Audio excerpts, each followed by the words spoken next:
Welcome to the first ever episode of the Stingray. My name is Hank, and this is my YouTube channel. Now, on this YouTube channel, we'll talk about all things sports.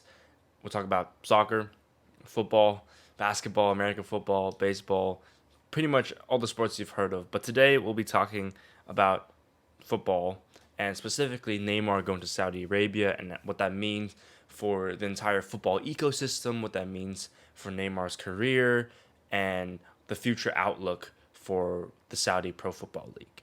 Now, first things first, we'll have to dissect Neymar's contract and sort of his career trajectory and what going to Saudi means for him. Now, just to clarify, Neymar is joining Al Hilal on a $300 million package for a record salary for 2 years, and this could go up to potentially $400 million based on add-ons and commercial deals. So a very lucrative package, which isn't very surprising for a Saudi club. And this is interesting. This is really interesting because Neymar left PSG because, let's be honest, like his career at PSG hasn't been up to par to his standards. When he's on the pitch, he's performing like a Ballon d'Or player. He's competing for titles. He's playing really well, but he gets hurt. So his 6 years has been really up and down, and a lot of people are saying that he shouldn't have left Barca because that's when he was as consistent. And with Messi there, he was winning trophies and having the time of his life. So it made sense for him to stay in Barca, but you know what? Like him going to PSG was kind of embedding on himself, and it hasn't worked out great. Now he's going to Al Hilal, which is disappointing to a lot of people because Neymar is only 31. He's still in his prime, like performing with quality. So to think that he's going to what many regard as the retirement home for a lot of these top names is disappointing, right? So a lot of people think Neymar is finished. He's gonna wrap up his career there. He's not gonna come back to Europe, and it's hard to find a way back from Saudi.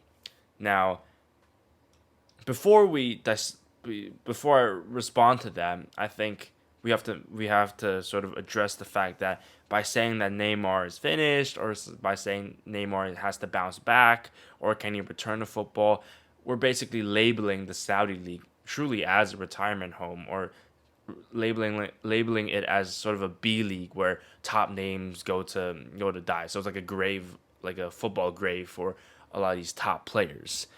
In this video, we'll debunk that too. But in the meantime, let's answer this question: is Neymar actually finished?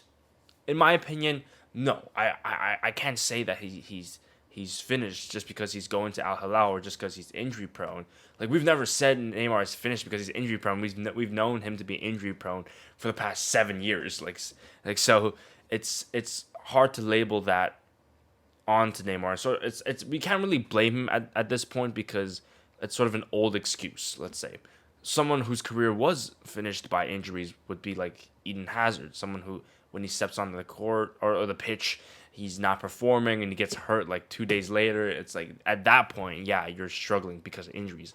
I wouldn't say Neymar is like that yet. Like I think if he gets a little bit older and like his quality on the pitch starts to decline, then yeah, we can sort of address that. But Neymar's injury prone. I feel like for the sake of this video and for the sake of us addressing Neymar, we don't have to touch on his injury anymore. I think he's still quality, so him going to Al Hilal means he's probably going to smash it because it is a young and the quality, like it's a young league and the quality isn't there or compared to the top European clubs. So he's going to smash it. But what does him smashing it in Saudi really mean? Because if he's just smashing it at like a B league, a B tier league, then right, it really wouldn't be as significant as compared to if he was smashing it at Barca, right? So because of that, we have to think about Saudi's position in the world of football and what that really means. Now, currently the perception for Saudi football isn't great because the Saudi league doesn't possess any sort of elements that make up a true football team. A team that was built from the ground up with a cohesive players, academy players, like young players that you really haven't heard of that like made a name in the club. So like that seems to be the elements of what makes football the beautiful game. All Saudi all the Saudi clubs are really doing is just paying how much money, like paying the money that they have and just signing the top names. It doesn't really seem very genuine. It seems shallow, in other words. And it also seems that there's no real strategy behind it, and that all they're doing is signing whoever's available. Yeah, Ronaldo, you're old. Let's take you. You'll be the face of this project. Benzema, yeah, you've spent enough time in Real Madrid. You're getting older too. Like, come over here. So, like Conte, like Jordan Henderson, all these players who are aging are slowly shifting to Saudi. And because of that, then the perception of Saudi being a retirement home would make sense. But we also have to think about the players who aren't really that old. Neymar being the forefront, right? And you have Riyad Mahrez, Robert Firmino, all these players who are like in their early 30s, who are still very quality players going to Saudi. And does that really then can we say, oh, they're going to Saudi just to retire? Some might say, oh, they're going to Saudi because they want the money. I mean, it makes sense. Like who wouldn't realistically turn down such lucrative contracts? So it makes sense that they're going to Saudi. Now, whether or not the Saudi league becomes or evolves into a quality football league is the topic of discussion, because these players going to Saudi isn't their fault. Like, they're chasing the bag. Okay, cool. Like, who wouldn't in that sense? Like, yeah, Mbappe didn't choose that $700 million contract, but Mbappe is he's a type of player that has pull everywhere.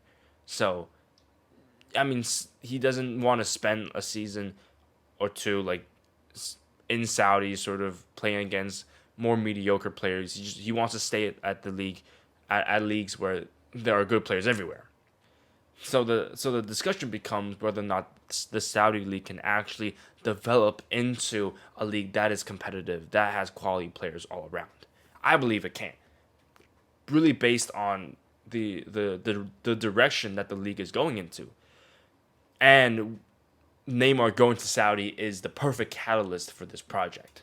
Now, if we just track back a few years ago, when Ronaldo signs for Al Nassr, Ronaldo has been for a couple of years now the leading man for Saudi's project in growing its league and signing all these top names. Ronaldo said that, yeah, look, I signed for Al Nassr, now everyone's coming here. I mean, like, Ronaldo's probably the best guy you can get aside from like maybe Messi, but like the Saudi league is the top four clubs are being sort of funded, or not sort of, like literally being funded by the PIF, the Public Investment Fund. And this fund is governed very meticulously by the Saudi government, because they're, even though it looks like Saudi is spending all this money spending is very much strategic. They're trying to bring the right names into the league so that they can grow in the long term. They're not just signing anyone they can find, because it's not sustainable like that, and you're not really going to grow the league properly. What I mean by that, to be more specific, the Saudi league is looking for young 30-year-olds, or like young players in their early 30s. So it's sort of the twilight years of their footballing prime, but they're still quality, and they still have maybe like 5 or 6 years of quality play, and then maybe 3 or 4 years of less quality play, and that's when they really move into their retirement home. So with Neymar going to Saudi, this is the perfect player that they could possibly sign, because he's probably the third best player in our generation, the perfect front man to take after Cristiano when he retires, because Neymar he's 31 years old, he's still quality, and he can sort of show that on Saudi stage. And that sets a precedent for other players like Neymar to sign for these Saudis team, the Saudi teams, because now Neymar going to Al Hilal essentially says that, look, I or what the Saudi teams are saying is look, like, oh, we can sign the third best player of this generation, someone who is still quality, a Ballon d'Or challenger, and he can compete at the Saudi league.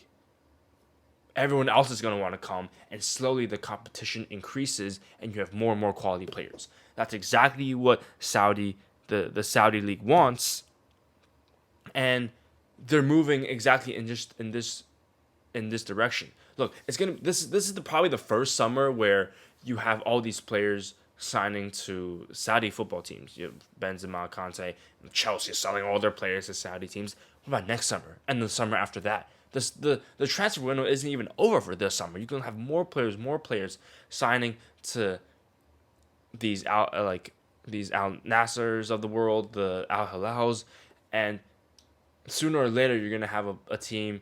You're gonna have teams with a bunch of quality. Now, is that a bad thing? No, I think that's just like the natural trajectory of a football team. Can you imagine like the Premier League having four to five top teams who have a lot of money and they pretty much buy any player that they want, and other teams just have to watch and suffer. Other leagues probably won't have as many great players. Like, that blueprint seems to be consistent across all the top teams. The Saudi league is only just like a new baby coming into that picture. So it doesn't surprise me that the Saudi team is coming into the football ecosystem, the football landscape in this manner, because they have the money, they're going to spend it, and they're going to spend it on the best players available. And you wouldn't want to spend your money on young, unproven players. You want proven players so that you can gain popularity for your team, or for your teams and for your league. So because of that, I think the Saudi league is going to continue to evolve. And Neymar arriving is exactly what the Saudi league needs, probably the best talent that they can get.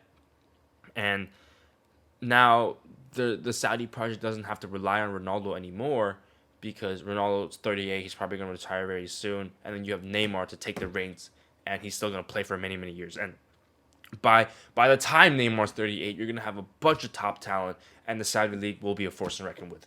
So I think instead of thinking that the Saudi league is just a retirement home where these top talents go to die, like, it's in the short term maybe, but in the broader scheme, it's where players can go to build their platform, where they go and make a lot of money and can still play relatively more competitive football.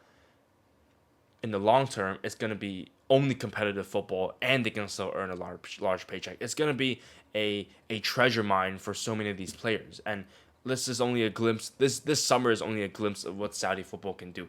In the next summer, it's going to be mayhem. And I don't know. Like, I mean, in Europe, like, the French league isn't all that competitive, but people still hold it in more regard than the Saudi league. If the Saudi league can build so much quality and build competitiveness,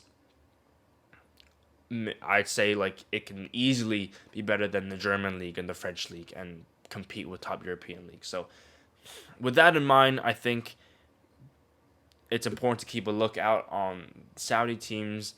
Important to look at on how Neymar performs, because how he performs will act as the catalyst for future transactions in the Saudi league. If he performs well, younger players, but like younger than 30, are gonna want to sign to Saudi teams because they think that that's where they can compete. That's where they can make a lot of money.